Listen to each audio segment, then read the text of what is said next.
I am now reconnecting the Mini 5 Pro after having the Air 3 last connected to the RC Pro 2. And I connect to aircraft. I have connected both the Mini 4 Pro, Air 3S and Mini 5 Pro. So I guess I have to let it beep again. Okay, beeped.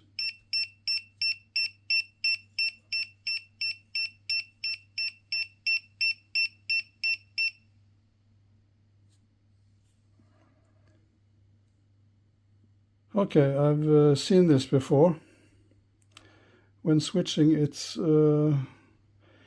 does seem like it's not necessarily always downloading the firmware for the correct drone. So I had to go there and then confirm